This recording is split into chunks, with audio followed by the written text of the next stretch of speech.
understand. Story 33. The Bird. Your teacher tells you to write a story. You look out of the window. You can see a bird on a tree. Suddenly, you hear the bang of a gun. The bird falls down on the ground. A man with a gun picks up the bird. You feel angry and sad. You start writing your story. It's about a man.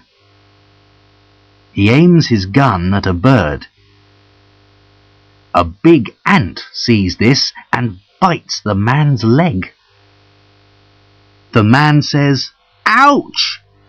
and the bird flies away.